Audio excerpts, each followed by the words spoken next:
Bismillahirrahmanirrahim. Assalamualaikum warahmatullahi wabarakatuh. Waalaikumsalam warahmatullahi wabarakatuh.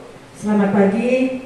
Terima kasih kepada Bapak Ibu Guru yang telah hadir dalam kegiatan hari ini. Hari ini adalah kegiatan diseminasi budaya positif calon guru penggerak. Alhamdulillah di SMA Negeri 1 Baleriam ini ada 4 orang calon guru penggerak, yaitu Bapak Sugi, Bapak Haris, Bapak Ali, dan juga Bapak Harun. Harapan saya dengan kegiatan ini kita akan memiliki wawasan baru demi memajukan sekolah SMA Negeri 1 Baleriam.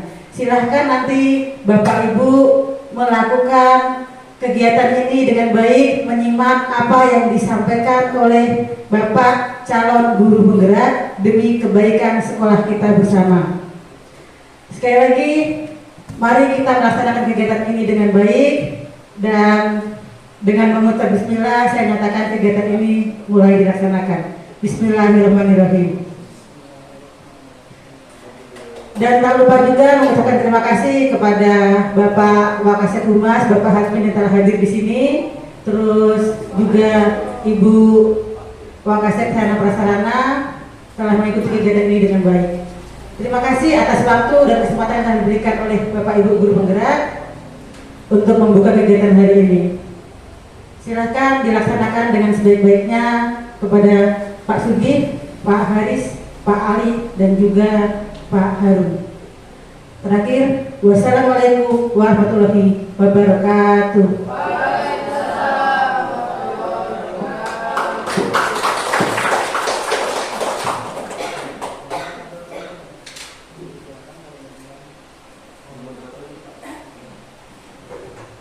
Assalamualaikum warahmatullahi wabarakatuh.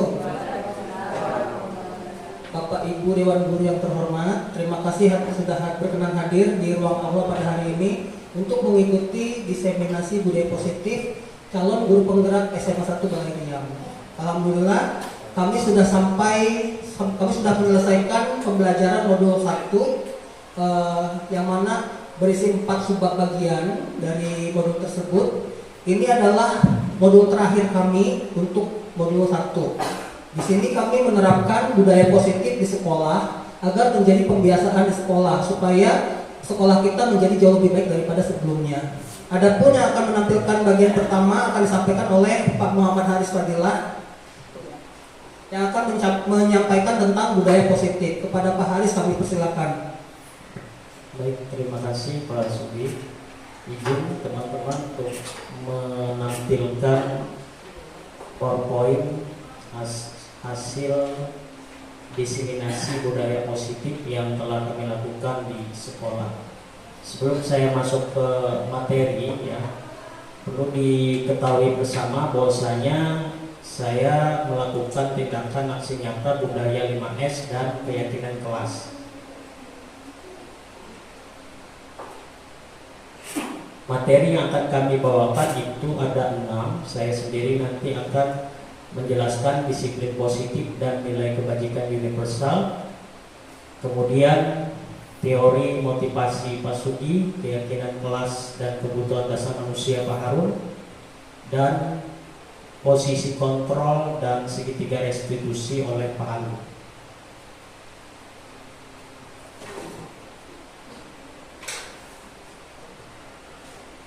Ini hasil budaya 5S yang ada di sekolah ini yang sudah saya coba terapkan. Berikutnya juga saya sudah melaksanakan membuat keyakinan kelasnya. Nanti akan dijelaskan lebih lanjut oleh Pak Harun ya sebagai pematerinya. Untuk referensi pendidikannya Bapak Ibu ya, kalau misalkan kurang boleh nanti dilihat di YouTube kami semua ya, sudah ada beberapa dokumentasi pembelajaran yang bisa Bapak Ibu pelajari ya. Baik, kita akan mulai ke materi. Pak, lihat waktunya Pak ya. Oke, baik. Materi pertama, disiplin positif dan nilai-nilai kebajikan universal. Next Pak. Oke. Nah, pertama kalau kita ini singkatnya ya, coba Bapak Ibu ya, Anda dan teman Anda melakukan kegiatan coba buka. Tugas Anda mengepalkan salah satu tangan Anda. Coba bayangkan bahwa Anda menyimpan sesuatu yang sangat berharga di kepalan tangan Anda. Anda perlu menjaga benda tersebut sekuat tenaga karena begitu penting untuk kehidupan Anda. Tugas rekan yang tugas B-nya adalah mencoba segala cara untuk membuka. Maukah Bapak Ibu membuka kepalan tangan itu? Nah itu ya. Coba sambil dipikir ya. Next, Pak, kita langsung ke ini aja.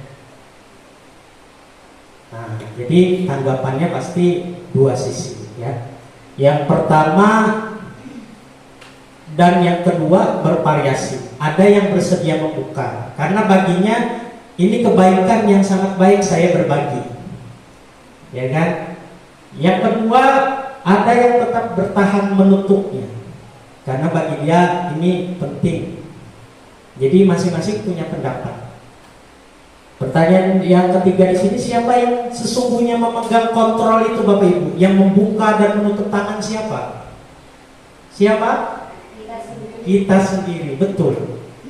Jadi disiplin di sini yang membuka dan menutup hati itu kita sendiri. Ya, next Pak. Oke, jadi ada teori kontrol ya tentang dari Dr. William Glasser ya. Jadi sebenarnya yang pertama ilustrasi guru mengontrol murid. Seakan-akan kita tuh bisa mengontrol murid. Ternyata nggak bisa. Dia bisa dikontrol karena dirinya membukakan supaya bisa dikontrol oleh guru. Karena apa? Misalkan karena ada hukuman, karena ada penghargaan, maka dirinya mau. Nah seperti itu ya. Seakan-akan. Padahal kalau dia hari ini mungkin ingat, besok lupa lagi. Karena itu berasal dari dirinya. Ilusi bahwa semua penguatan positif, efektif dan bermanfaat. Ini sama ya. Jadi intinya dari semua ini, kita sebagai guru ini ternyata cuma ilusi. Kalau siswa atau peserta didik itu sendiri dari dirinya tidak ada kemauan untuk berubah, itu cuma ilusi. Nah itu ya. Next. Baik. Bagaimana seseorang bisa berubah dari paradigma stimulus respon ya, artinya diberikan suatu stimulus dapat respon, diberikan penghargaan dapat respon, diberikan hukuman ada respon, kepada pendekatan teori kontrol ya. Jadi kita mencoba bagaimana caranya seseorang itu dari dalam dirinya sendiri ada kemauan. Sebenarnya ini yang materi kami dapat ya. Jadi kita berproses menuju tahap itu ya. Bila kita ingin membuat kemajuan perlahan sedikit-sedikit ubah sikap atau perilaku Anda. Namun bila kita ingin memperbaiki cara-cara utama kita, maka kita perlu mengubah kerangka acuan kita. Jadi bagaimana Anda berpikir tentang manusia, ubah paradigma kita. Yang tadi ya, next. Nah ini salah satunya ya. Kalau kita ngacu sekarang ke teori kontrol ya, dimana setiap orang kebutuhannya berbeda-beda, sama peserta didik. Ada yang butuh kasih sayang, ada yang butuh penghargaan, ada yang butuh apa dan lain sebagainya ya. Intinya semua orang punya model berpikir yang berbeda ya. Oke, next.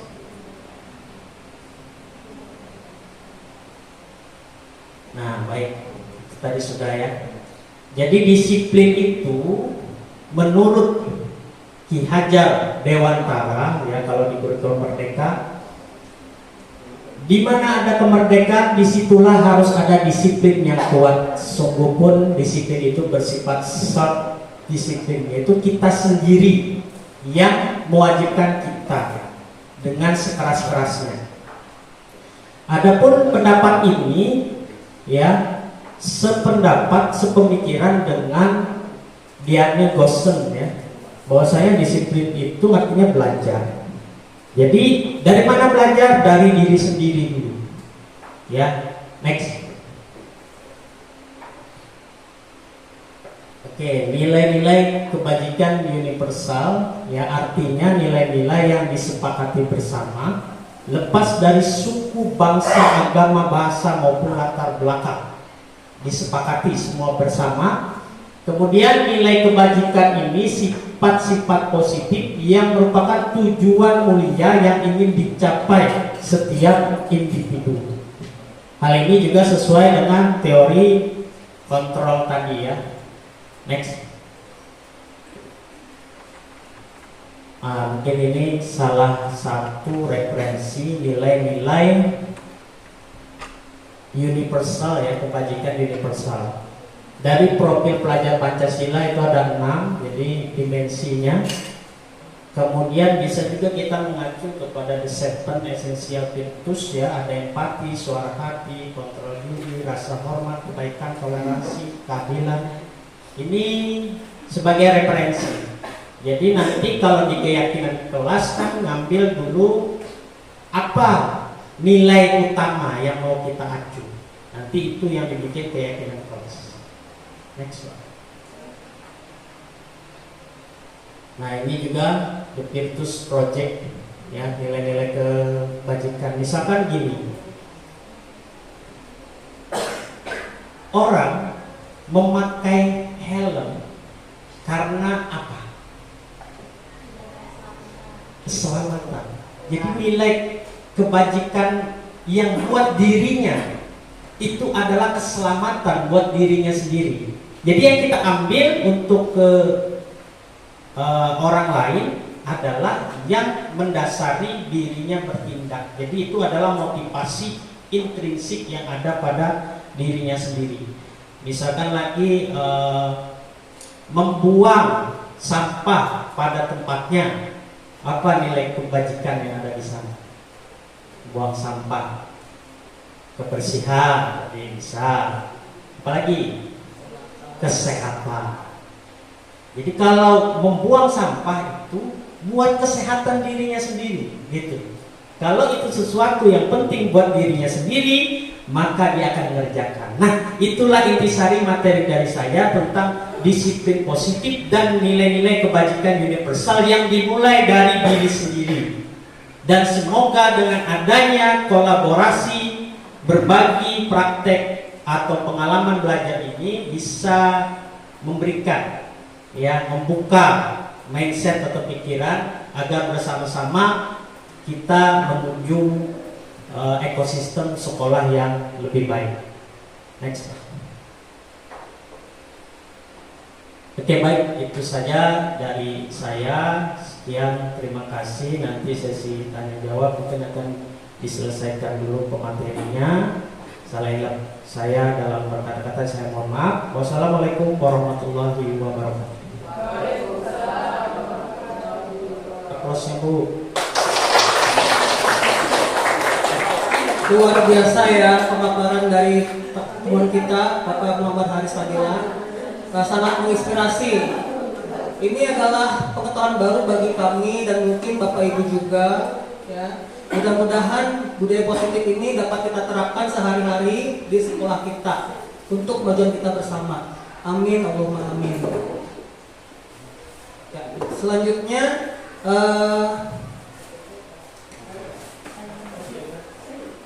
materi tentang teori motivasi, hukuman, penghargaan, dan restitusi akan saya sampaikan oleh saya sendiri.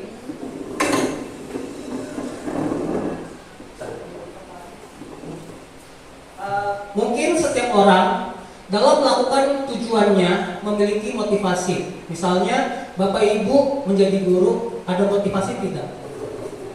Pasti ada kan?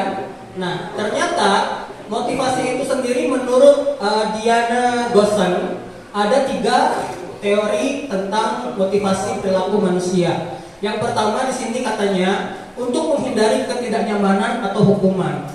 Mungkin kadangkala kita ini berangkat ke sekolah untuk mengajar itu karena rasa takut kepada pimpinan. Takut ada sanksi disiplin dari sekolah ataupun dari dinas misalnya. Yang kedua, untuk mendapatkan imbalan atau penghargaan dari orang lain. Wah, guru ini rajin datang ke sekolah, selalu tepat waktu, masuk ke sekolah pun nggak pernah masuk ke kelas pun nggak pernah absen. Ternyata ada maksud terselubung, yakni ingin mendapatkan penghargaan, ingin menjadi guru yang terbaik atau menjadi guru berprestasi misalnya. Nah, di sini satu tingkat di atas motivasi yang pertama. Di sini orang berperilaku untuk mendapatkan imbalan atau penghargaan dari orang lain. Dan motivasi ini juga bersifat eksternal, jadi berasal dari luar dirinya sendiri. Selanjutnya, motivasi ketiga, untuk menjadi orang yang mereka inginkan dan menghargai diri sendiri. Nah, dengan nilai-nilai yang mereka percaya atau mereka yakini. Orang dengan motivasi ini akan bertanya, akan menjadi orang yang seperti orang yang menjadi seperti apa bila saya melakukannya. Saya ini mau jadi orang bagaimana sih?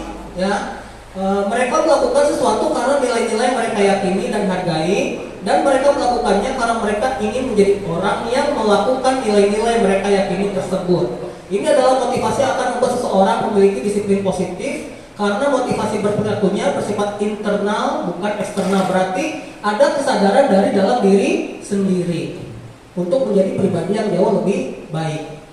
Selanjutnya, nah, tujuan disiplin positif yaitu menanamkan motivasi yang ketiga pada murid-murid kita. Jadi yang terakhir tujuan motivasinya ingin menjadi pribadi yang lebih baik karena adanya kesadaran diri.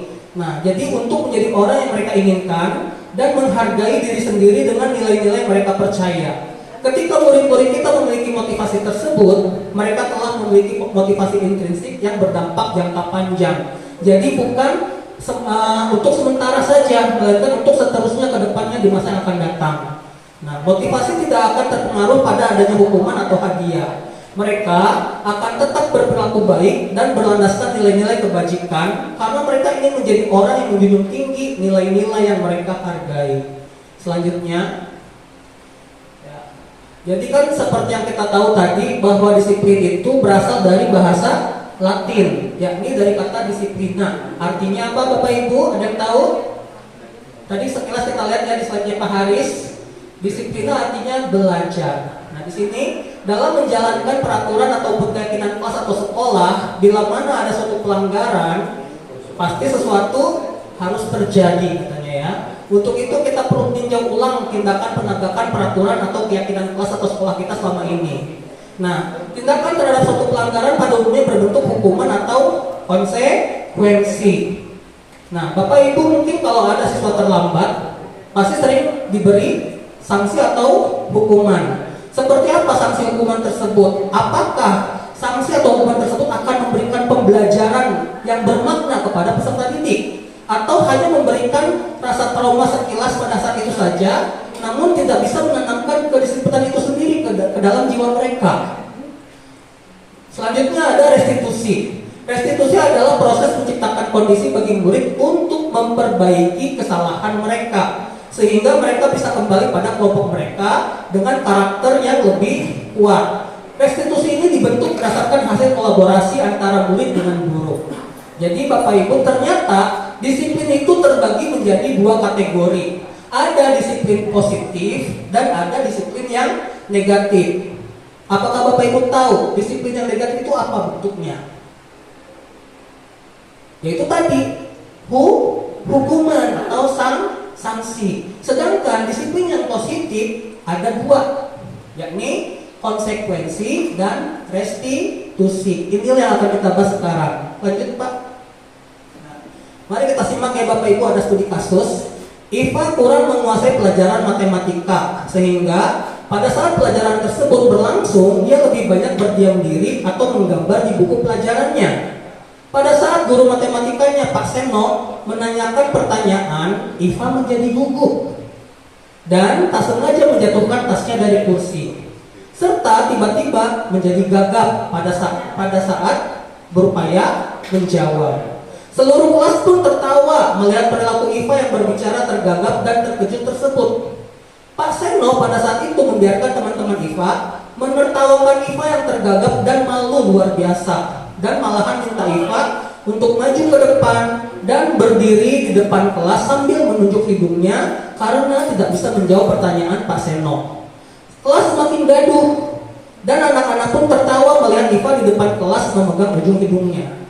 Baik Bapak Ibu, berdasarkan studi kasus tersebut, coba apakah Bapak Ibu setuju dengan tindakan Pak Seno terhadap Iva? Mengapa? Saya minta mungkin Bu Lisa setuju atau tidak? Baik, terima kasih. Saya kurang setuju sih Pak dengan apa yang dilakukan oleh Pak Seno, karena di sini Pak Seno pun membiarkan si Iva untuk menertawakan pada kemampuan si Iva itu sendiri. Baik, terima kasih Bu Lisa atas responnya. Ya, luar biasa. Beri aplaus dulu untuk Bu Lisa. Selanjutnya, pertanyaan kedua.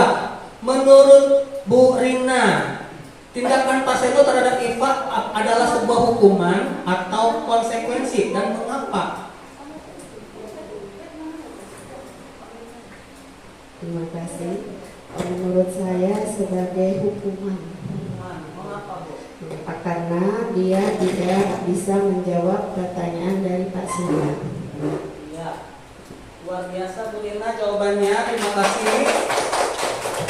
Jadi dari kasus ini kita bisa melihat bahwa Pak Seno tanpa sadar beliau sudah melakukan perundungan terhadap siswanya sendiri. Betul tidak Bapak Ibu? Karena beliau mempermalukan peserta didiknya. Apakah layak seorang guru seperti itu? Tentu tidak kan ya Bapak Ibu ya. Maka dari itu sikap seperti itu harus kita perbaiki. Selanjutnya Pak. Nah, ternyata seperti saya bilang tadi, hukuman itu adalah disiplin negatif. Sedangkan konsekuensi dan restitusi adalah disiplin yang positif. Nah, hukuman merupakan identitas gagal seorang peserta didik. Jadi kalau kita terus-menerus memberikan hukuman kepada siswa atas kesalahan yang diperbuatnya, tidak menjamin masa depannya itu akan sukses. Karena di situ terdapat unsur pemaksaan. Ya, sedangkan di sini sebaliknya dengan disiplin yang melalui konsekuensi dan restitusi, insya Allah di situ akan membuat siswa menjadi pribadi yang sukses. Kita lihat perbandingannya ya. Hukuman itu adalah sesuatu yang menyakitkan harus terjadi. Sedangkan konsekuensi sesuatu harus terjadi. Mengapa? Karena itu sudah kesepakatan bersama. Ya, sedangkan hukuman itu kan hanya diberikan satu arah saja. Dari siapa? Dari guru atau pihak sekolah. Apakah siswa menyetujui hukuman tersebut? Pasti tidak dong. Nah, kemudian di sini restitusi. Restitusi merupakan pilihan. Pilihan yang dibuat oleh siswa itu sendiri. Mau bagaimana dia ke depannya. Selanjutnya, hukuman tidak nyaman untuk murid atau anak untuk jangka waktu panjang. Apabila suatu anak dihukum secara fisik atau psikis, itu akan menimbulkan trauma yang mendalam, bahkan jangka panjang sampai di masa yang akan datang, dia bisa mengingat trauma itu. Nah, kemudian untuk konsekuensi tidak nyaman untuk murid atau anak untuk jangka waktu pendek, karena hanya saat itu saja. Restitusi menguatkan untuk murid atau anak dalam jangka waktu panjang. Hukuman, korban mendapatkan keadilan, namun pada konsekuensi korban bisa diabaikan. Dan pada restitusi korban mendapatkan ganti. Pada hukuman, murid atau anak akan tersakiti baik psikis ya maupun fisiknya. Kemudian pada konsekuensi murid atau anak dibuat tidak nyaman, dan pada restitusi murid atau anak mendapatkan penguatan. Selanjutnya Pak. Nah, selanjutnya hukuman perilaku pasif agresif meningkat. Pada konsekuensi penguatan hanya bertahan dalam jangka waktu pendek, dan pada restitusi masalah terpecahkan. Nah, kita langsung saja ya contohnya. Kalau hukuman kan peraturannya adalah seperti ini, maka kamu harus begini. Jadi ada penegasan dari pihak sekolah. Tidak ada usulan yang dibuat oleh siswa. Sedangkan pada konsekuensi, apa peraturannya? Mampukah kamu melakukannya? Terima kasih. Pada restitusi, apa yang kamu yakini saat ini untuk dirimu di masa yang akan datang?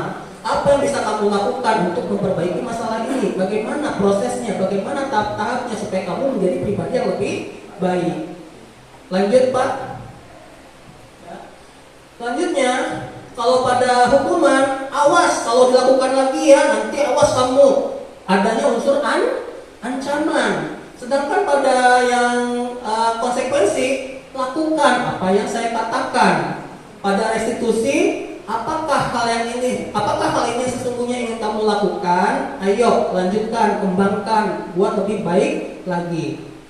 Nah, pada hukuman kesannya paksaan, tapi pada konsekuensi stimulus dan respon. Pada restitusi teori kontrol. Nanti teori kontrol akan disampaikan oleh Pak Harun ya, Pak Ali. Baik, terima kasih. Nah, lanjut Pak Haris. Ya, di sini kita lihat dampak pada murid dari hukuman itu sendiri. Ternyata murid bisa marah juga ya, bisa merasa bersalah, rendah diri, dan mengasingkan dirinya sehingga menjadi tertutup atau introvert. Sedangkan pada disiplin, konsekuensinya itu kehilangan hak, waktu jeda seorang diri, dan penahanan. Pada restitusi, murid atau anak tidak kehilangan waktu, namun bersemangat untuk memperbaiki diri. Nah, hukuman menyakitkan, baik bagi guru yang menjalani konsekuensi dengan menyalahkan, mengkritik, menyindir, merendahkan. Sedangkan pada konsekuensi membantu guru menyatakan peraturan, melakukan peringatan, dan menerapkan konsekuensi. Pada restitusi menguatkan guru, menyebutkan keyakinan kelas, membimbing kerangka acuan berpikir restitusi murid atau anak. Jadi restitusi ini Bapak Ibu sangat berhubungan erat dengan adanya keyakinan kelas. Yang mana keyakinan kelas ini sangat berbeda dengan yang namanya peraturan sekolah ataupun peraturan kelas. Ya, kalau peraturan kan biasanya dibuat oleh sekolah, kalau keyakinan kelas dibuat oleh bersama baik guru dengan siswa. Selanjutnya, ya, mari kita lihat ya Bapak Ibu. Di sini ada tindakan guru. Kita kategorikan apakah ini termasuk hukuman atau konsekuensi. Mencatat 100 kali di dalam buku kalimat saya tidak akan terlambat lagi karena terlambat sekolah. Hukuman atau konsekuensi? Hukuman. Baik. Lari mengelilingi lapangan basket 2 kali karena terlambat hadir di sekolah. Hukuman atau konsekuensi? Hukuman. Coba saya minta dari siapa ya? Bu Riri mungkin alasannya kenapa itu tergolong. Menurut itu hukuman atau konsekuensi, Bu? Lari keliling lapangan basket 2 keliling. Baiklah, terima kasih.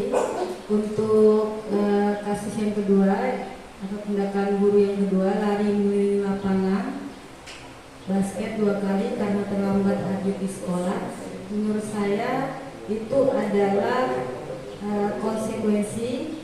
Karena apa? Karena dia terlambat sehingga diminta untuk lari mengelilingi lapangan basket, sehingga kemudian untuk keesokan harinya si anak ini tidak mengulanginya lagi. Kelas dulu untuk kulirin. Terima kasih kulirin. Maaf Pak Suginya, Ya. dari petugas gitu. Baik ya. Kita lanjut aja Bapak Ibu ya. Lanjut Pak Haris. Lanjut aja langsung. Ya. Berdasarkan bagan tadi, maka kita bisa menyimpulkan bahwa hukuman itu bersifat tidak terencana atau tiba-tiba. Kayak seperti otomatis itu saja. Ya, tidak direncanakan, tidak dibuat-buat langsung tindakan secara langsung tepat. Sedangkan anak atau murid tidak tahu apa yang akan terjadi dan tidak dilibatkan dalam pembuatan hukuman itu. Jadi tidak ada persetujuan dari siswa. Sedangkan hukuman itu bersifat satu arah ya, dari pihak guru yang memberikan, dan murid hanya menerima suatu hukuman tanpa melalui suatu kesepakatan. Nah, kemudian disiplin dalam bentuk konsekuensi sudah terencana atau sudah disepakati bersama ya. Lanjut Haris. Nah, di sini penghargaan menghukum, mereka mendapatkan penghargaan, misalnya dalam sistem ranking. Mereka mendapatkan ranking kedua akan merasa paling dihukum. Memberikan penghargaan dan hukuman adalah hal yang sama. Keduanya mencoba mengendalikan perilaku seseorang karena orang pada dasarnya tidak suka dikendalikan. Dalam jangka waktu lama, penghargaan akan terasa sebagai hukuman. Jika suatu penghargaan diharapkan, namun Anda tidak mendapatkannya, Anda akan merasa dihukum. Ini kasus seperti yang saya alami sendiri. Misalnya dulu waktu SD saya sering ranking 3 besar, tapi begitu masuk SMP masuk sekolah favorit, ternyata peringkat saya tidak sebaik untuk SD misalnya. Saya malah cuma masuk 10 besar saja. Jadi saya merasa dihukum. Kenapa dulu SD saya masuk 3 besar terus, tapi di SMP saya tidak masuk 3 besar sama sekali? Saya seperti sedang dihukum, ya. Ya. Untuk selanjutnya mungkin nanti akan dilanjutkan oleh Pak Ali. Sekian, terima kasih. Mohon maaf apabila terdapat kekurangan. Wabillahi taufiq wal hidayah. Wassalamualaikum warahmatullahi wabarakatuh.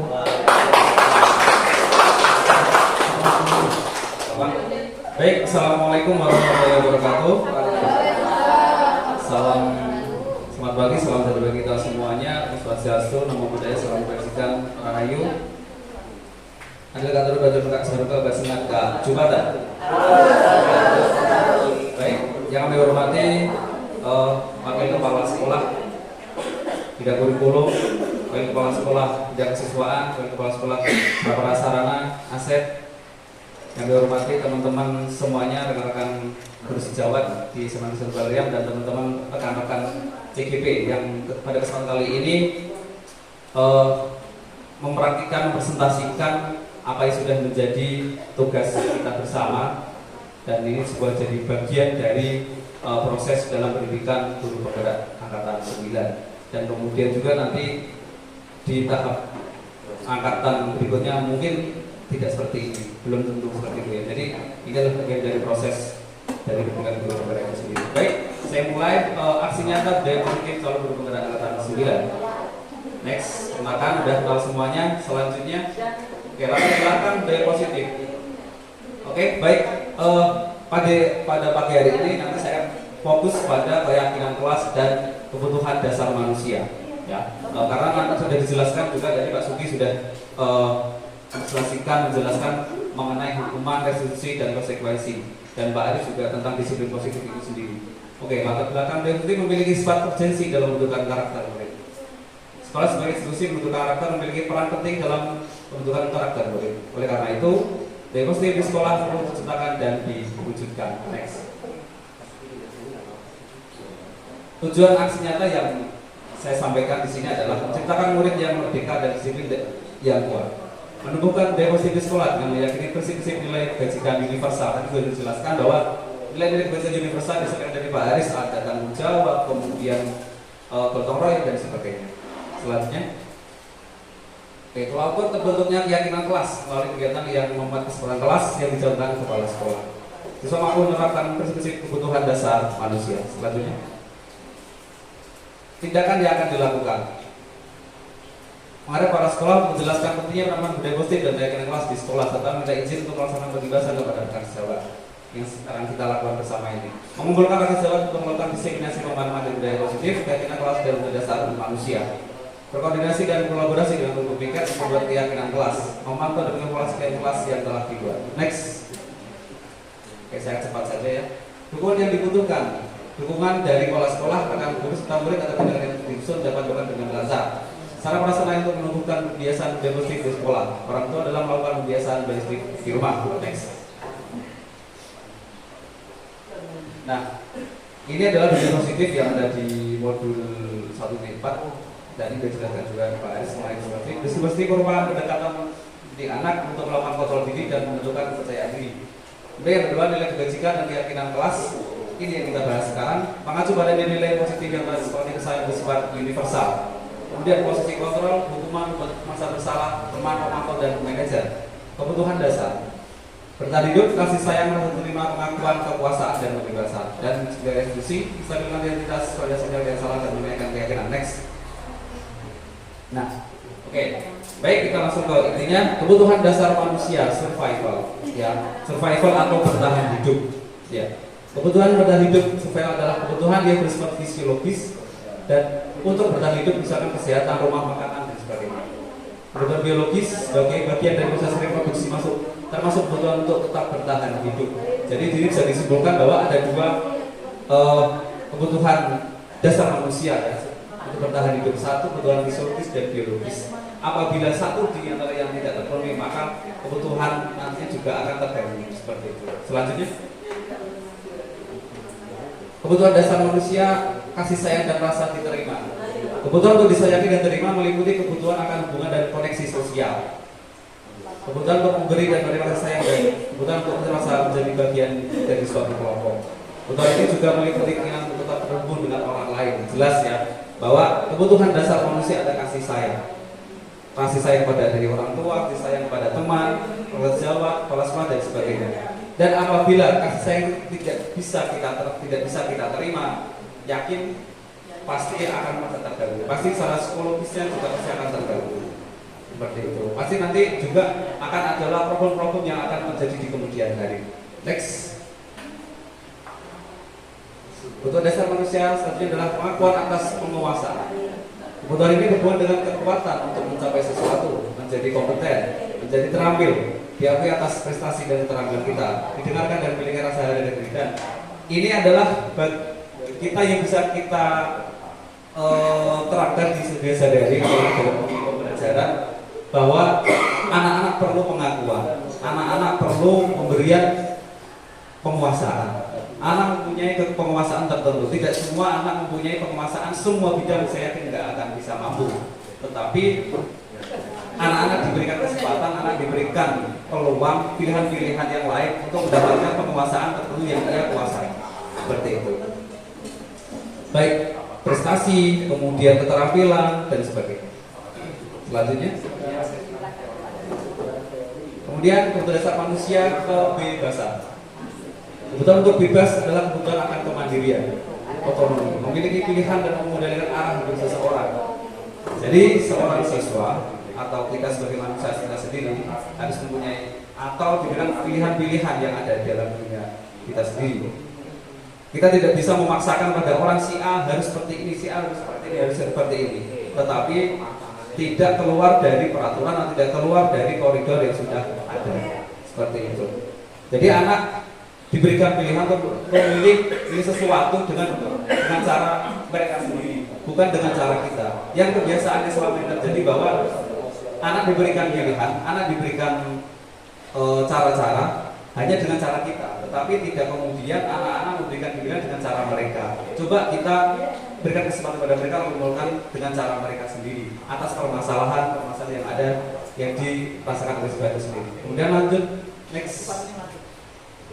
Kesenangan. Nah, orang pasti butuh kesenangan. Orang perlu senang, happy dan sebagainya. Tertawa dalam bentuk next. Nah, bermain dan tertawa. Ya. Nah, di sini bermain ini yang sudah punya keluarga, sudah punya anak, istri. Nah, tentunya kita bisa bermain dengan keluarga kita ya. Jadi itu kebutuhan dasar. Dengan suaminya, dengan istrinya itu kebutuhan dasar.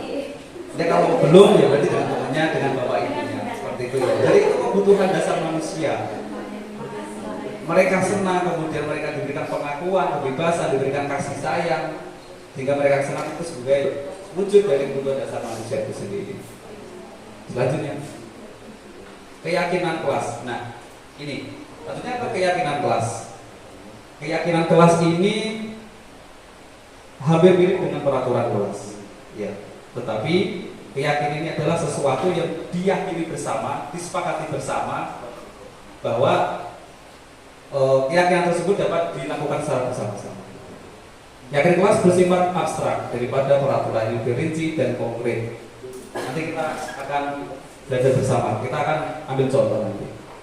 Kemudian keyakinan kelas berupa pernyataan universal, artinya umum, ya, positif dan mudah dipahami. Artinya kalimat itu semuanya positif, tidak ada yang negatif. Kemudian juga mudah dipahami oleh semua orang. Apabila di antara kita semangat sebagai seorang guru semua, dan apalagi yang bertanggung jawab sebagai wali kelas biasanya membuat peraturan. Nah, di situ coba kita praktikkan. Kita buat keyakinan kelas. Keyakinan itu sebuah pernyataan-pernyataan yang positif yang disepakati bersama, seperti itu. Kemudian tentunya keyakinan kelas sebaiknya sesuatu yang dapat diterapkan di lingkungan tersebut, jelas ya. Keyakinan yang dapat dilakukan dapat diterapkan di kelas tersebut. Apabila kita wali kelas ya pasti bisa diterapkan di kelas tersebut. Jangan sampai keyakinan kelas itu tidak bisa kita terapkan di kelas tersebut. Kemudian semua warga kelas hendaknya ikut berkontribusi dalam pembuatan keyakinan kelas lewat kegiatan curah pendapat. Jadi anak-anak kita minta pendapat mereka, kita tukar pendapat dengan anak-anak, apa yang disepakati, apa yang diyakini di kelas tersebut. Ya, misalkan saya ambil contoh kecil, misalkan peraturannya jangan berlari di kelas, seperti itu. Nah, kalimat positifnya adalah berjalanlah di dalam kelas, seperti itu. Ya. Nah ini adalah sebagai keyakinan kelas yang sudah saya buat di kelas 12 I1, peraturan dilarang bolos. Nah, kami meyakini siswa yang disiplin akan menjadi orang yang sukses. Peraturan kedua, jangan memakai sepatu orang lain. Kami meyakini memakai sepatu sendiri jauh lebih nyaman. Dilarang pacaran di kelas. Kami meyakini teman baik jauh lebih baik daripada pacaran. Itu suatu contoh dari keyakinan kelas yang sudah kami sepakati bersama di kelas kita. Dan keyakinan kelas ini bersifat berkala, artinya bisa kita tambahkan atau bisa kita kurangi. Jadi secara berkala kita bisa menambahkan. Jadi mengapa saya mengambil dari 3 ini? Karena dari 3 itu adalah kesepakatan bersama. Karena semua orang, semua siswa yang di kelas saya buat satu persatu. Silakan nanti buat satu persatu. Kemudian ternyata munculnya ada beberapa hal yang sama. Itulah yang menjadi suatu keyakinan yang dibuat bersama. Termasuk yang ketiga juga dilarang pacaran di kelas. Karena juga banyak anak-anak yang mengatakan bahwa jangan pacaran karena memang ada orang yang pacaran di kelas. Makanya saya buat meyakini bahwa pacaran teman baik itu jauh lebih daripada pacaran, seperti itu. Oke, waktunya masih ada Pak Ali? Dikit ya, 4 menit. Oke, saya minta tolong kepada teman-teman sekalian ya, untuk membuat satu keyakinan kelas sederhananya saja ya. Boleh bebas, kata-katanya juga boleh dikaitkan dengan kelas yang di sebagai kelas kelasnya atau di kelas lain boleh, silakan. Satu keyakinan kelas saja, satu saja, nggak usah banyak-banyak. Yaitu tadi sebelumnya Pak Haris, sebelum lagi. Nah ini dalam pembuatan keyakinan kelas harus lebih rinci dan lebih konkret ya, agar bisa lebih dipahami. Universal artinya bisa dipahami oleh semua orang. Oke, silakan Bapak Ibu sekalian. Satu keyakinan kelas boleh di kelasnya masing-masing sebagai perwaliannya, atau boleh juga di kelas lain, boleh. Atau keyakinan sekolah. Nah, kan ada keyakinan, bisa keyakinan sekolah. Berarti kalau keyakinan sekolah berarti sifatnya umum sekali.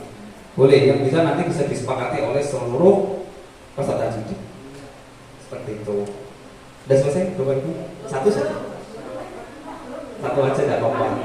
Satu saja, simpel aja tidak apa-apa. Oke, kalau sudah dimulakan balik ya.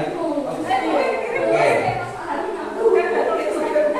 Ya, ini kebetulan dengan Bu Winarsi ini. Maka tadi saya mengambil keyakinan kelas yang ketiga tadi. Memang perwaliannya saya dengan Bu Winarsi, nah ada sangkut pautnya.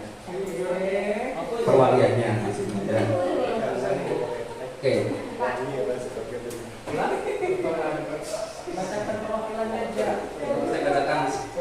Saya bacakan ini jangan ya. Ayo, silakan ya. Masih ada waktu kan? 1 menit. Ya, 1 menit. Nah, 1 menit lagi loh, Pak. Enggak apa-apa, bebas. Boleh ya. Kalau saya kasih nama ya, bikin contoh satu keyakinan kelas saja. Boleh bebas. Misalkan olahraga dilarang memakai sepatu temennya, misalkan.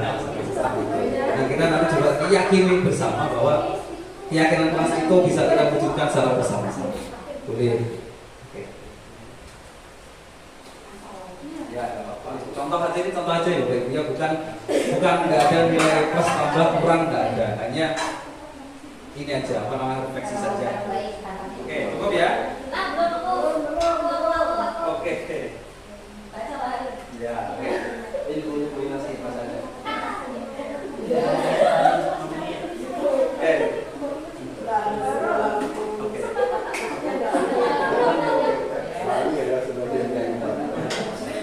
Dan semua ya, oke ya. Oke, saya akan bacakan 1-2 aja sebagai contoh dari keyakinan kelas yang kita bangun.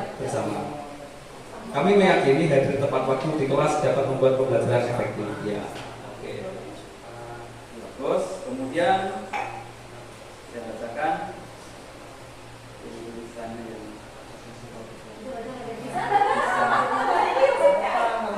nah, ini. Belajar untuk bertumbuh sehingga tidak boleh mengharapkan imbalan apapun. Jadi pikiran dan raga ada di satu tempat. Ya, jadi sesuatu yang diyakini bersama ya, sesuatu yang rinci dan konkret yang disepakati bersama. Ya, seperti itu. Baik, saya kira cukup. Waktunya mohon maaf. Saya Assalamualaikum warahmatullahi wabarakatuh. Selamat siang.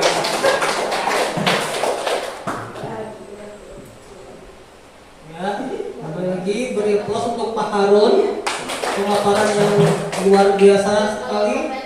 Selanjutnya pemaparan terakhir akan disampaikan oleh Pak Makrus Ali tentang 5 posisi kontrol dan segitiga restitusi. Kepada Pak Ali kami persilakan.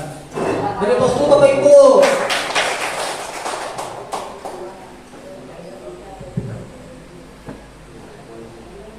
Baik, Assalamualaikum warahmatullahi wabarakatuh. Salam sejahtera untuk kita semua. Rahayu, tapi salaman minggu lantai. Salam saujud karena Malempang, Adil Katarino, Bajuramin Kasaruka, Basengat Kajubata. Yang saya hormati Bapak dan Ibu Wakil Kepala Sekolah dan juga Bapak Kepala Sekolah SMA Negeri 1 Baleriang, yang saya hormati rekan-rekan guru semua. Izin saya di sini akan berbagi ilmu yang sudah saya dapatkan, kami dapatkan para calon guru penggerak di Pendidikan Guru Penggerak Angkatan 9 ya. Dan pada modul 1.4 ini kami pelajari tentang penerapan budaya positif. Jadi setelah kami pelajari itu dan khususnya saya sendiri yang pelajari modul itu, kami merasa sangat tertampar seperti itu. Berbeda, berbanding terbalik dengan kenyataan yang biasa sehari-hari saya lakukan. Nah, kaitannya dalam hal ini, yang pertama adalah 5 posisi kontrol. Baik, lanjut Pak. Pak Harun atau Pak Haris tolong di. Baik, tadi sudah disebutkan bahwa guru itu sebenarnya ada ilusi ya. Guru sebenarnya tidak bisa mengontrol siswa, tidak bisa menyuruh ke sana ke sini, tidak bisa memberikan instruksi sesuai dengan keinginan kita. Pada hakikatnya seperti itu. Nah, pada 5 posisi kontrol ini yang disampaikan oleh Dr. William Glasser dan juga dikutip dari Diani Gosen pada bukunya tahun 98, itu ada 5 posisi kontrol yang bisa diduduki oleh guru ya, seperti itu. Yang pertama penghukum, yang kedua pembuat merasa bersalah, yang ketiga teman, pemantau, dan manajer.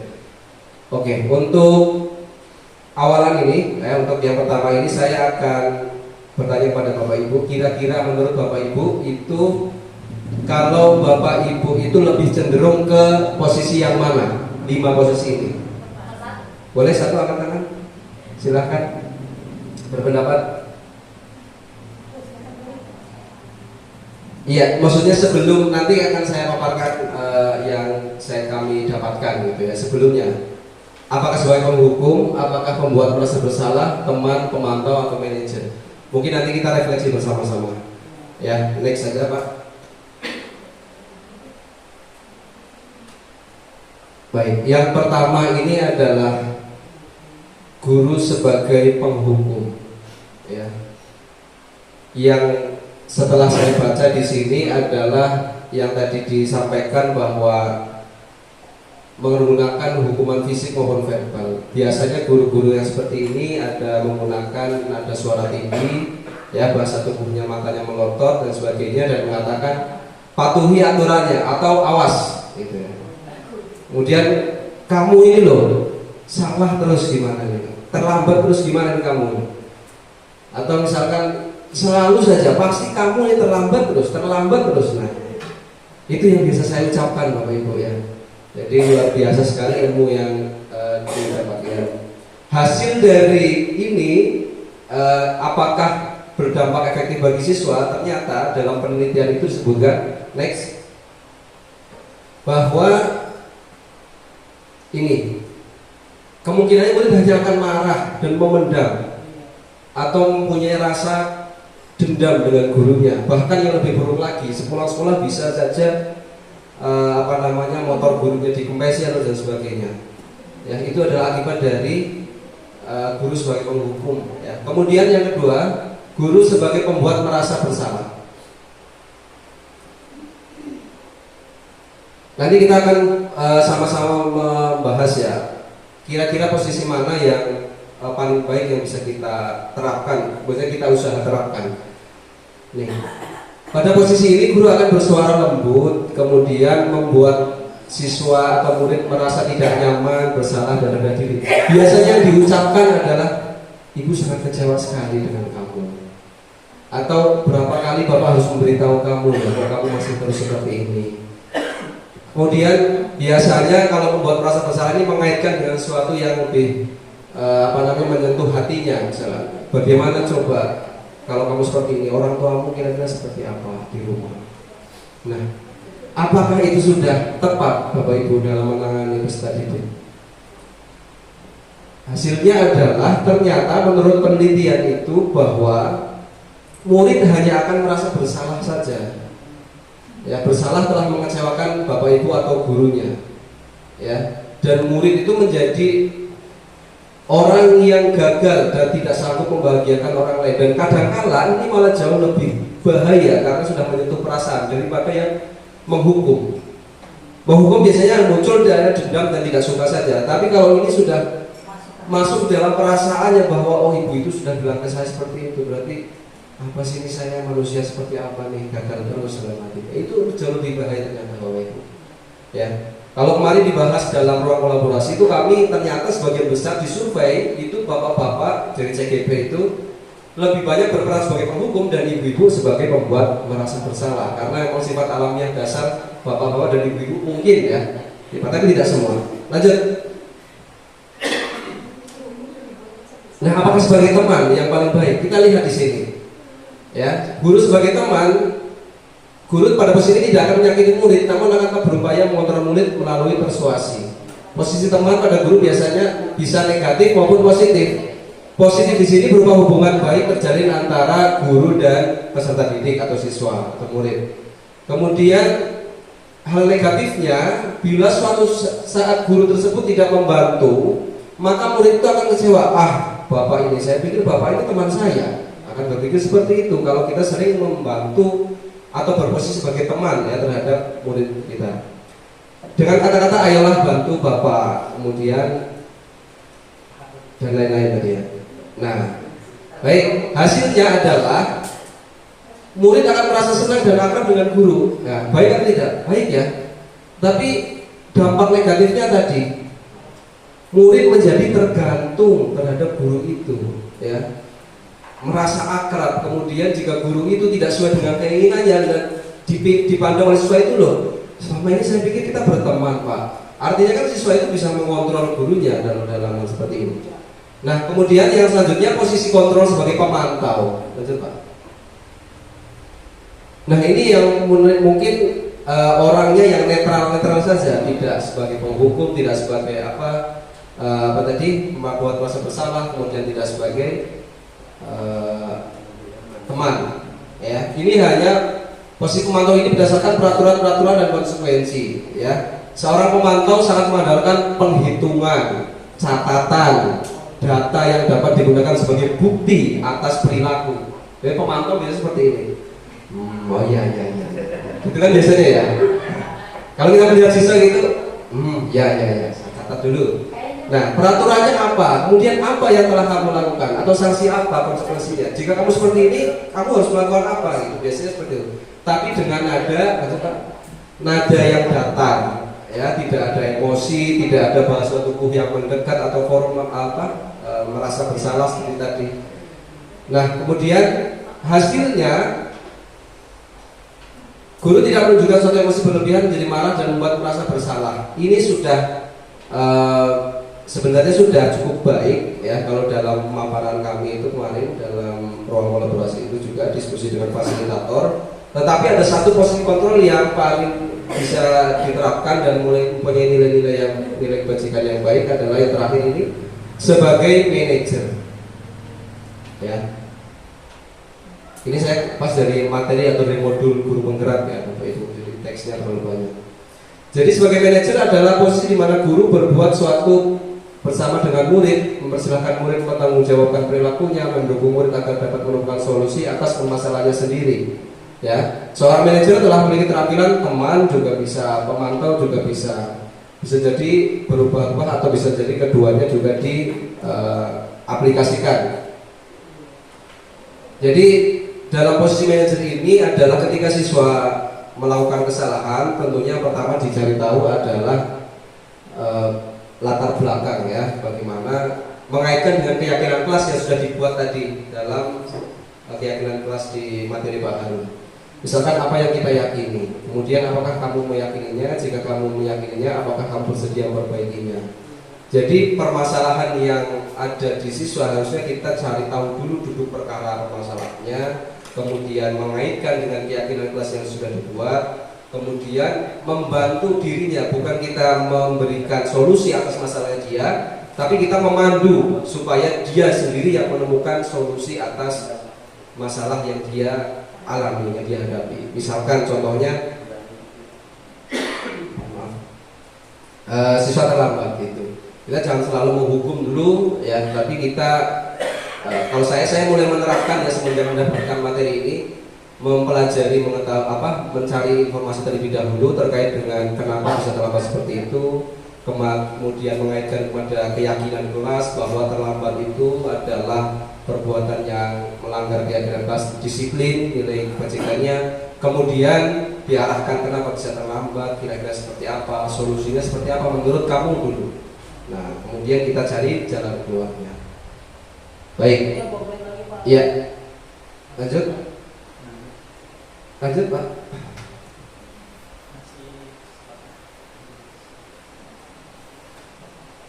Nah, biasanya ini adalah hasilnya adalah fokus pada murid, bukan untuk membahagiakan guru atau orang tua murid atau mengetahui adanya suatu masalah. Kemudian bila guru mengambil posisi atau guru akan melihat apa konsekuensi dan peraturannya.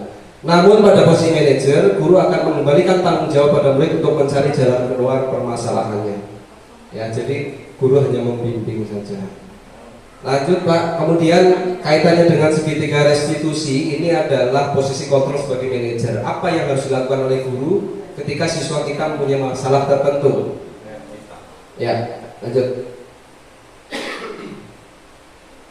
Jadi ada tiga tindakan yang bisa kita lakukan Bapak Ibu ya.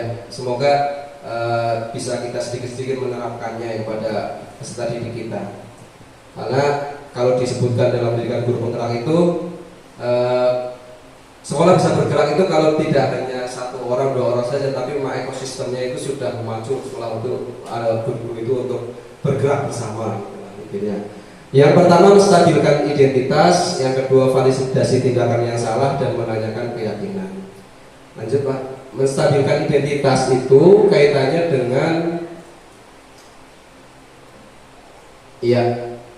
membuat kesalahan adalah bagian dari proses pembelajaran, artinya memaklumi ya, memberikan pemakluman dulu. Kemudian menggeser identitas gagal ke identitas sukses dengan mengatakan kepada siswa misalkan berbuat salah itu tidak apa-apa. Kemudian ya kamu manusiawi saja berbuat seperti itu. Misalkan ada perkelahian, berarti kalimat yang bisa disampaikan adalah tidak ada manusia yang sempurna, melakukan kesalahan juga seperti itu. Kemudian apakah kamu sedang menjadi teman yang baik buat dirimu sendiri? Lanjut. Ya. Validasi tindakan yang salah. Berdasarkan prinsip setiap perilaku berupaya mematuhi kebutuhan tertentu. Guru bergeser dari pemikiran stimulus respon menjadi proaktif, kemudian mengenali dan mengakui kebutuhan murid. Dengan biasanya mengatakan seperti, ya saya menghargai kamu tidak melakukan hal yang lebih buruk daripada itu, misalkan. Kemudian kamu patut bangga pada dirimu sendiri karena kamu telah melindungi sesuatu yang penting buat kamu. Jadi tindakan yang dia lakukan ya setelah kita mengetahui sebabnya itu kita berikan respon lagi bahwa oh ya seperti itu wajar saja jika mungkin kamu marah. Oh kalau kamu terlambat karena membantu orang tua mungkin wajar saja seperti itu bisa terlambat. Saya mungkin kalau membantu orang tua juga keteteran seperti itu dan sebagainya. Dan yang terakhir adalah menanyakan keyakinan. Nah ini bagian penting dalam memandu siswa. Jadi siswa sendiri yang harus menemukan jalan keluarnya dari permasalahan itu.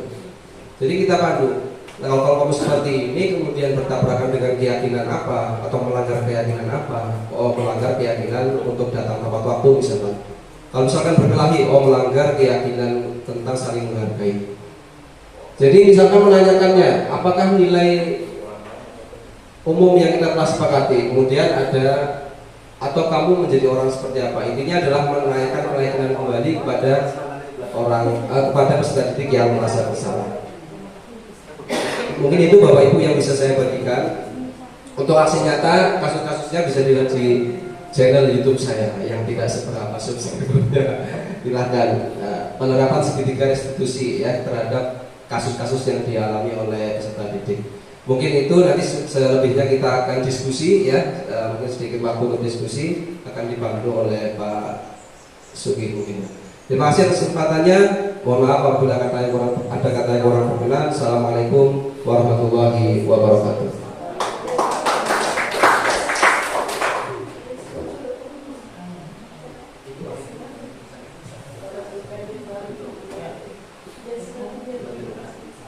Luar biasa ya Bapak Ibu ya pemaparan yang disampaikan oleh Pak Mus Ali tentang segitiga restitusi. Selanjutnya kami akan membuka sesi tanya jawab ataupun Bapak Ibu kami persilakan untuk memberikan umpan balik atas presentasi yang kami tampilkan pada hari ini. Silakan Bapak Ibu.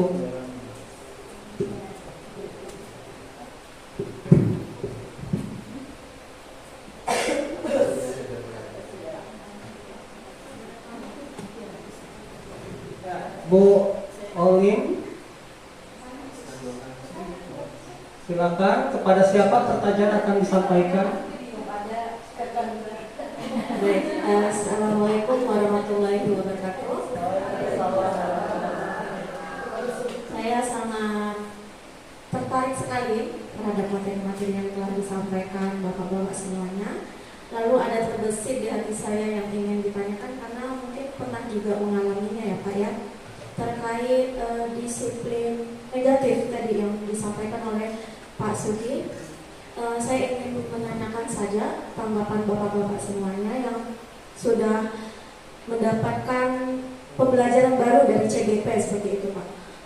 Pertanyaan saya itu bagaimana ya Pak, kira-kira misalnya ada guru nih di kelas siswa itu melakukan kesalahan, lalu dengan kesalahan kita merajuk lah istilahnya ya, dengan artian kayak ada rasa dendam dan enggan untuk masuk ke kelas dalam beberapa pertemuan berikutnya.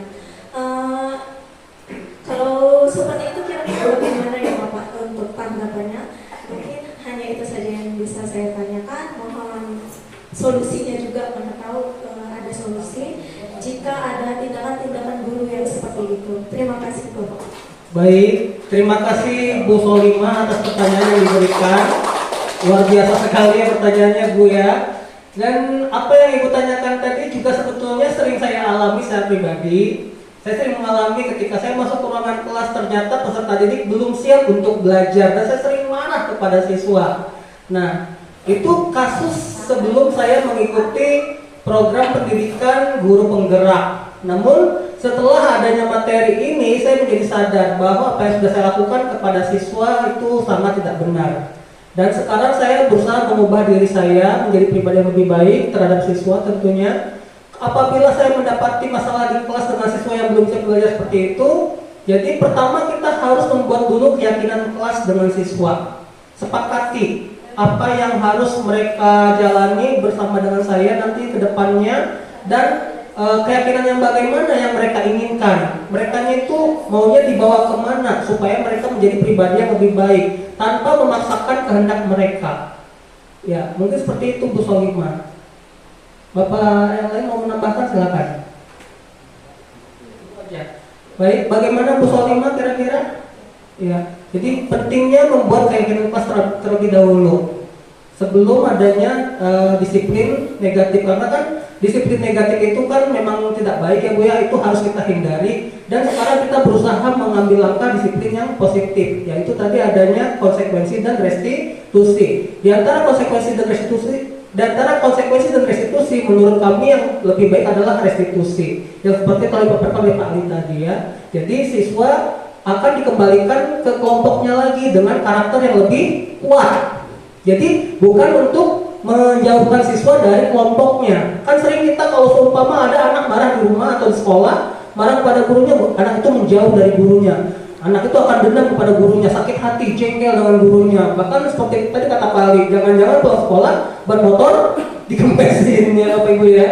Nah, itu ya. Terima kasih Bu Solima, tepuk tangan untuk Bu Solima lagi. Selanjutnya silakan untuk yang lain Bapak Ibu, pertanyaan kedua ataupun umpan balik boleh. Bu Hawa ya. Siap? Siap.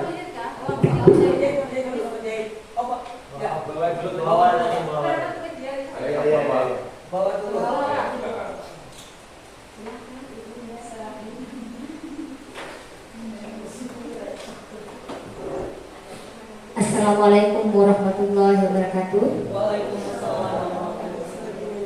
Terima kasih atas kesempatan yang diberikan kepada saya, dan juga saya ucapkan terima kasih atas materi-materi hebat yang diberikan oleh Bapak sekalian. Saya menarik yang dibahas oleh Bapak Haris Fadila tadi, kaitan dengan kontrol berintegrasi. Memang dilema yang seperti ini kita hadapi setiap hari Pak. Saya sendiri bersikap mungkin saling berkaitan dengan materi yang satu dengan yang lain tadi, mengenai mengontrol siswa. Itu mungkin tergantung dari gurunya yang menangani. Ada guru itu yang langsung memberi hukuman, ada juga yang guru yang tidak bisa marah-marah juga ada. Nah itu bagaimana, saya hanya ingin meminta sarannya gitu. Kontrol berintegrasi ini dari stimulus disiplin dan nilai kebajikan umum ini, kira-kira langkah apa secara umumnya gitu ya Pak? Langkah apa yang umumnya nih yang harus kita miliki sebagai seorang guru? Barangkali itu yang bisa saya sampaikan. Terima kasih. Saya akhiri, billahi fisabilillah, fastaghfirullah khairan. Wassalamualaikum warahmatullahi wabarakatuh.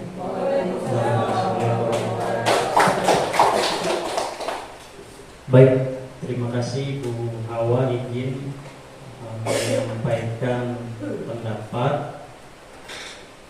Dari budaya positif ini semua saling terhubung ya. Mungkin tadi orangnya beda-beda yang menyampaikan. Mungkin saya ambil garis kesimpulannya. Jadi dari disiplin positif dan nilai kebajikan itu berawal daripada diri sendiri dulu, disiplin positifnya. Kemudian nilai kebajikan yang banyak tadi dari 6 organisasi itu bisa jadi referensi kita.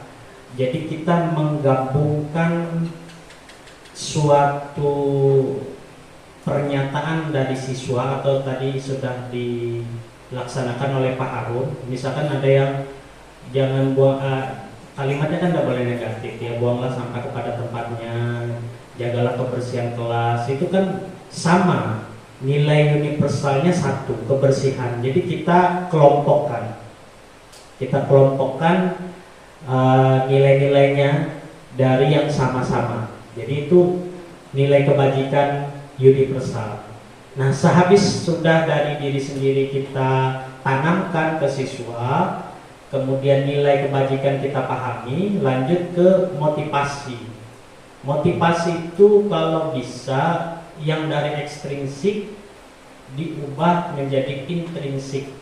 Bagaimanapun caranya gitu loh. Kita sambil memberikan pemahaman tadi oleh Pak Suki ya. Jadi tidak ada lagi hukuman penghargaan dan cara penyelesaiannya memakai restitusi. Restitusi itu berbeda dengan hukuman dan konsekuensi. Artinya apa? Dikembalikan dari dirinya sendiri juga menemukan solusi atas masalah dia.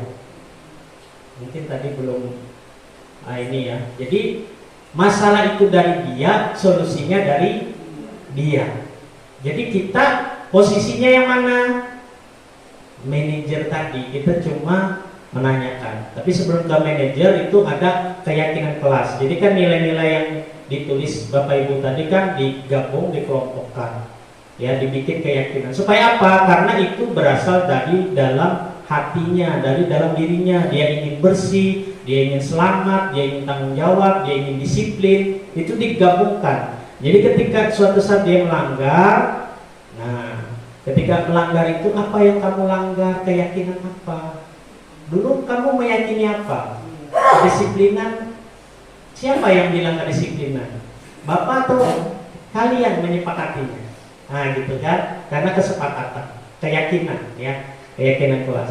Kemudian hubungan keyakinan kelas ini adalah kebutuhan dasar manusia. Oleh Pak tadi ada 5, ada kasih sayang, kesenangan, bertahan hidup, dan lain sebagainya. Itu adalah motifnya, alasan kenapa seseorang itu bisa berkelakuan yang tidak seyogyanya, ya. Jadi kemudian ada 5 posisinya. Jadi kita sebagai yang kita berprogres, ya, bukan berarti saya tidak pernah, ya. Saya sebagai guru mungkin ke 5 posisi itu pernah ada, ya, secara baik sadar atau tidak sadar. Tapi kita berprogres menuju posisi manajer, gitu ya. Jadi setelah itu baru diselesaikan dengan segitiga restitusi. Jadi kalau Bu Hawa tadi misalkan apa tadi Bu? Misalkan tadi yang sampean ini kan masalahnya secara garis besar.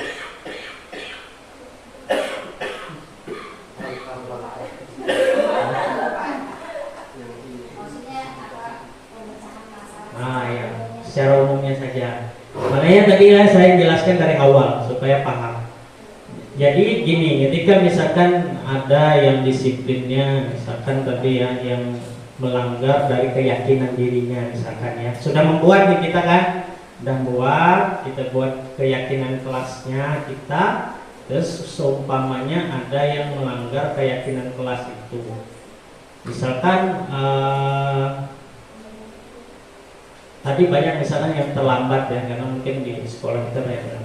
Nah pertama kita memanggil siswanya dengan posisi manajer ya, maka akan melakukan segitiga restitusi. Yang pertama menstabilkan identitas dengan mengatakan, jangan sampai mengatakan siswa itu salah atau gagal. Jadi kalimatnya itu kita awalnya yang positif.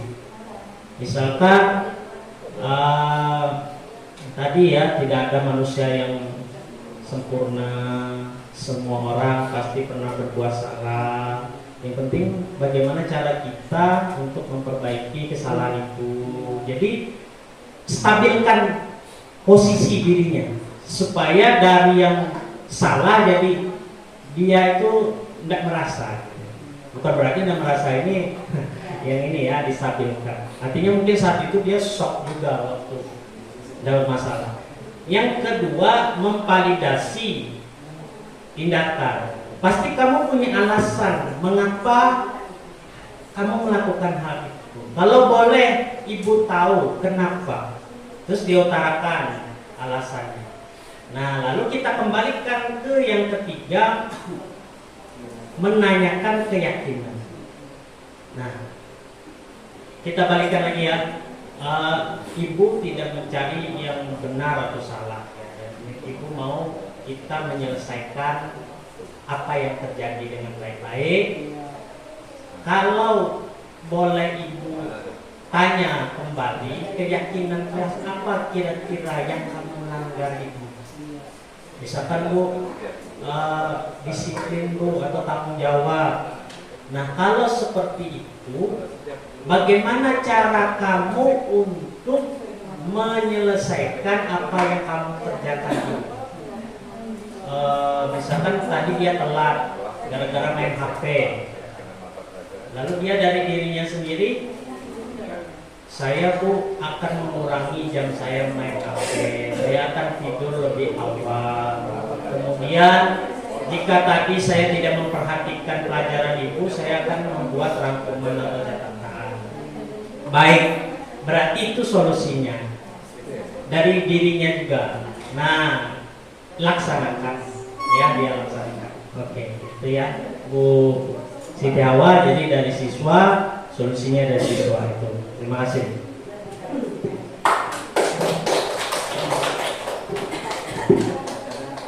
Luar biasa, sangat inspiratif sekali ya pemaparan Pak Haris atas jawabannya untuk Bu Siti Hawa. Bu Siti Hawa bagaimana? Baik, terima kasih Bu Siti Hawa. Selanjutnya pertanyaan dari Pak Mujahid, silakan Pak Mujahid. Oke, terima kasih. Assalamualaikum warahmatullahi wabarakatuh. Terima kasih bapak-bapak yang di depan, calon PGP ya,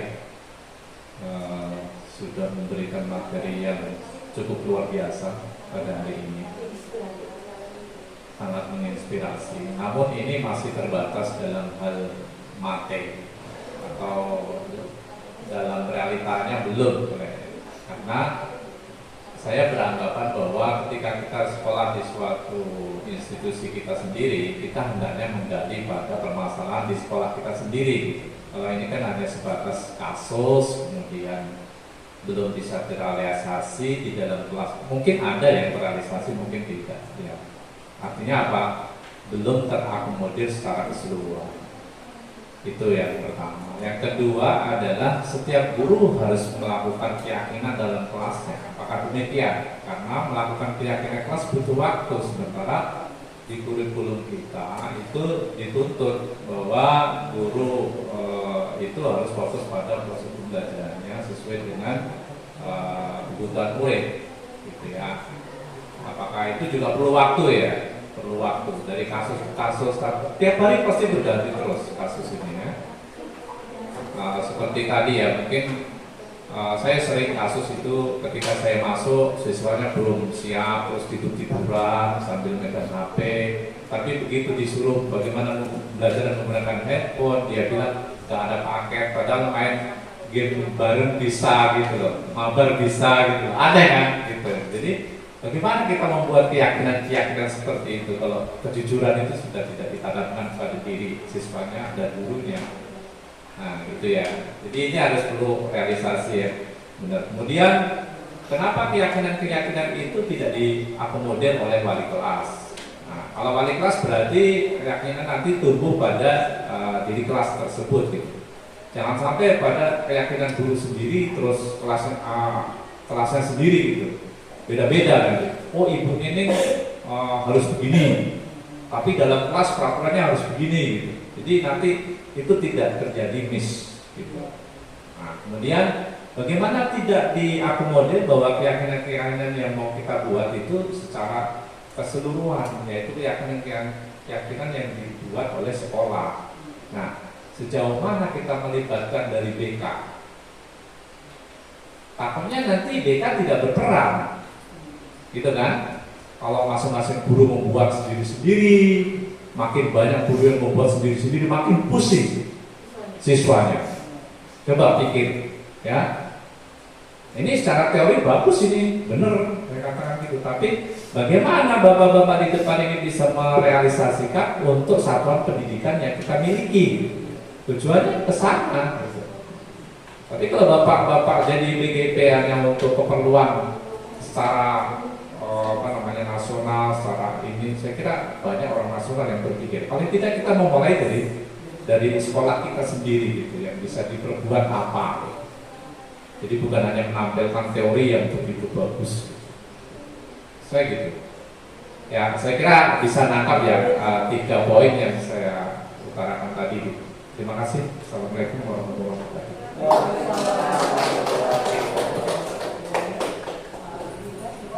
Baik, terima kasih. Sangat disampaikan Pak Mujahid mengenai permasalahan atau kasus di mana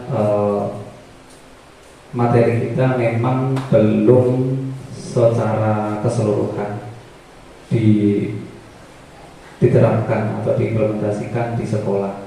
Dan kaitannya dengan keyakinan kelas yang disampaikan tadi, memang kita juga baru melihat atau baru belajar juga mengapa ternyata sekarang ini ada keyakinan kelas. Yang kita tahu selama ini hanya adalah aturan-aturan saja, di mana aturan-aturan itu selalu ada hukuman, konsekuensi, atau dan juga nanti juga ada restitusi juga yang disampaikan Pak Sugi tadi. Namun demikian, mulai bertahap kita perlu adanya kolaborasi, ya, kolaborasi dari seluruh pihak semuanya, dari rekan sejawat, kemudian juga dari wali kelas, kemudian juga dari yang pertama memang dari kepala sekolah. Bagaimana tanggapan beliau? Bagaimana tanggapan seorang pimpinan atas keyakinan kelas yang mungkin bisa kita sepakati bersama? Ada keyakinan kelas dan keyakinan sekolah.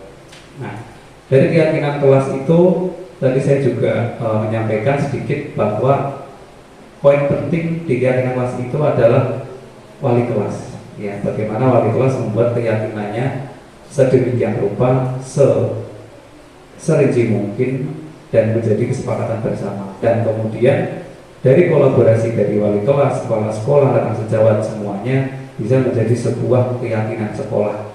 Jadi disimpulkan bahwa keyakinan kelas itu bisa disepakati bersama, seperti itu. Di lain sisi juga ada peraturan dan hukuman, seperti itu. Itu tanggapan dari kami. Juga mungkin ada teman-teman yang menambahkan. Silakan, Aris. Baik, terima kasih Pak Harun atas waktunya dan juga Pak Mujahid atas dari pertanyaannya. Untuk sesi berbagi kali ini memang kami fokuskan pada materi yang didapatkan dalam program guru penggerak, kemudian kita mencoba untuk mengimplementasikan. Nah, poin yang saya dapatkan dari Pak Mujahid itu adalah bagaimana implementasinya dalam sekolah, ya. Saya kembalikan lagi ke tentunya yang awal sebagai nilai dari disiplin positif itu adalah kembali lagi ke diri masing-masing terlebih dahulu. Ya Bapak Ibu, bagaimana kita dalam memposisikan diri kita sebagai pendidik seperti itu. Itu makna dari disiplin positif. Kemudian kaitannya dengan keyakinan kelas tadi mungkin berbeda-beda dengan setiap guru. Ya mungkin kita perlu membedakan Pak antara peraturan kelas dengan keyakinan kelas, Pak. Kalau tadi disebutkan oleh Pak Haris bahwa keyakinan kelas itu bersifat abstrak, bukan berbentuk peraturan-peraturan yang harus dipatuhi ketika guru ini harus seperti ini, guru itu harus seperti itu. Tapi adalah nilai-nilai yang nilai kebajikan universal yang banyak tadi tabelnya dari 5 organisasi yang ditampilkan itu, kira-kira semoga itu bisa ditanamkan terus-terus setiap guru yang masuk ke kelas itu dan menjadi kesepakatan bersama, menjadi keyakinan bersama. Kalau dalam bentuk peraturan mungkin berbeda. Maka saya pernah membuat kesepakatan kelas itu masih dalam bentuk peraturan saja. Jadi misalkan saya datang sekian, siswa harus masuk, kalau tidak masuk apa konsekuensinya, itu kan bentuk peraturan, itu bukan keyakinan. Keyakinan itu kalau sudah menjadi masuk ke dalam hati mereka, kemudian menjadi harus meyakini itu bahwa bukan karena peraturan itu. Nah, tadi dari langkah-langkah membuat keyakinan kelas juga disebutkan Pak Harun bahwa setiap anak harus mengusulkan keyakinan yang dia yakini di kelas. Kemudian dikategorikan, Pak. Ya, jadi dikelompokkan. Oh, nilai ini berarti nilai disiplin. Ini nilai kejujuran, ini nilai tanggung jawab. Kalau Bapak Ibu guru menanamkan setiap hari yang masuk, Bapak Ibu guru yang masuk kelas ya, yang masuk ke kelas menanamkan setiap hari pada peserta didik, harapannya memang nilai yang kita sepakati tadi benar-benar tercapai oleh peserta didik, Pak. Memang teorinya sangat bagus ya, tapi implementasinya mungkin sangat sulit seperti itu. Butuh kolaborasi, butuh saling pengertian satu sama lain, dan semoga memang kita benar-benar dalam suatu keluarga yang di sekolah ini menciptakan pembelajaran yang benar-benar bermakna seperti itu. Dengan langkah-langkah yang kita selalu kembangkan, sedikit kecil tapi ada progres lebih baik daripada tidak melakukan apa-apa. Itu menurut saya, Pak. Terima kasih atas kesempatannya.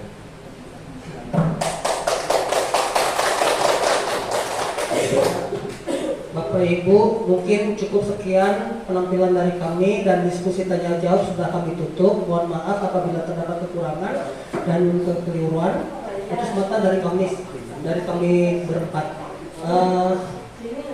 Kesimpulannya, Bapak Ibu, budaya positif mulai saat ini mari kita terapkan, mari kita implementasikan mulai dari kita sendiri sebagai role model bagi siswa dan peserta didik supaya menjadi pembiasaan positif. Setuju Bapak Ibu? Setuju? Alhamdulillah, mudah-mudahan terlaksana. Amin Allahumma amin. Baik, kepada Ibu Lilis mungkin kami persilakan untuk menutup acara di sini. Silakan Bu.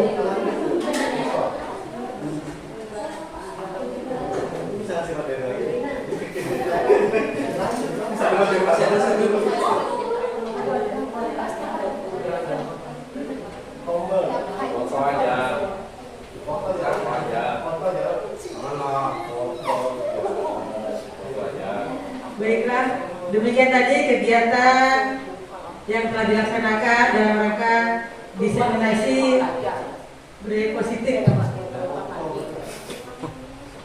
di SMA Negeri 1 Balerian yang dilaksanakan oleh Bapak Ali, Bapak Haris, Bapak Harun, Bapak Sugi dalam rangka sebagai guru penggerak Angkatan 9. Semoga pemaparan materi yang telah disampaikan oleh rekan-rekan kita CGP Angkatan 9 ini dapat kita implementasikan di SMA Negeri 1 Balerian. Dan terima kasih karena telah mengikuti kegiatan ini dari awal sampai akhir. Semoga kedepannya akan ada rekan-rekan kita lagi yang mengikuti kegiatan yang seperti ini dan akan menghasilkan aksi nyata yang lebih baik lagi. Karena sudah disampaikan materi semua, tanya jawab juga sudah, maka dengan ini saya menyatakan kegiatan diseminasi ini telah berakhir dengan baik. Terima kasih atas kehadirannya. Akhir kata, wassalamualaikum warahmatullahi wabarakatuh.